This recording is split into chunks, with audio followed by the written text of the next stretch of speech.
ఇందిరమ్మ ఇల్లు కోసం కాంగ్రెస్ నాయకుడికి 20,000 రూపాయల లంచం ఇచ్చారని, అయినా జాబితాలో పేరు రాలేదని వాటర్ ట్యాంక్ ఎక్కి ఆత్మహత్య యత్నానికి పాల్పడిన వ్యక్తి. సూర్యాపేట జిల్లా తుంగతుర్తి మండలం వెలుగుపల్లి గ్రామంలో ఇందిరమ్మ ఇల్లు కోసం కాంగ్రెస్ నాయకుడు గుడిపల్లి నర్సయ్య 20,000 రూపాయల లంచం ఇస్తున్నాడని, అయినా తన పేరు జాబితాలో రాలేదని వాటర్ ట్యాంక్ ఎక్కి ఆత్మహత్య యత్నానికి పాల్పడిన కనకయ్య. కాంగ్రెస్ నాయకుడు గుడిపల్లి నర్సయ్య ఇందిరమ్మ ఇల్లు ఇప్పిస్తారని 50,000 లంచం అడిగాడని, అతనికి 20,000 రూపాయలు ఫోన్పే చేశారని, తన పేరు రాకుండా చేశారని కనకయ్య ఆవేదన. వాటర్ ట్యాంక్ ఎక్కి కనకయ్యను సముదాయించి కిందికి దించిన పోలీసులు.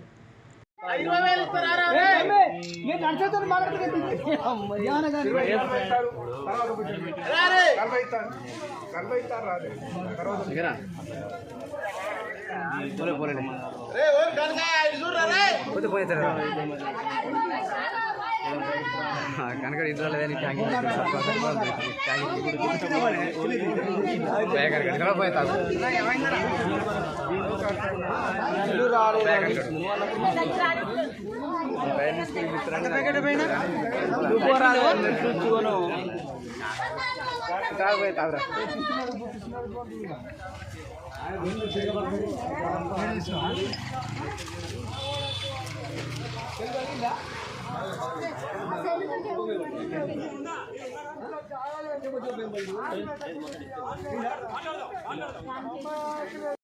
సంపాదన లేదు, ఏది నాకు ఊరు మొత్తానికి తెలుసు.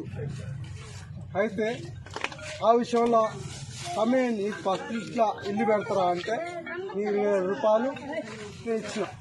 దానికి ఫోన్పేలా ఫస్ట్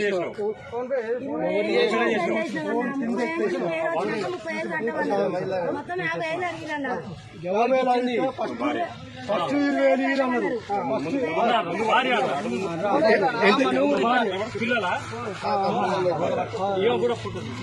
ఎంత అడిగిరమ్మా? 50,000 రూపాయలు అడిగిర్రు. ఇప్పుడు కూడా ఇప్పుడు పెట్టేటోళ్ళకు కూడా అది అడుగుతున్నట. ఇప్పుడు పెట్టేటోళ్ళకు కూడా అది అడుగుతున్నట. అయితే నేను 50,000 రూపాయలు అంటే అవతల 1,00,000 రూపాయలు అందరూ వెళ్తావు దేవుడా దండం పెడతా అందరూ. అయితే సంవత్సరం కింద ఫస్ట్ లిస్ట్లో కాంగ్రెస్ చెప్పు వస్తారు అంటే మరో లక్ష చెప్తే నేను 20,000 రూపాయలు గుడిపల్లి నర్సయ్యకి ఫోన్పే చేసి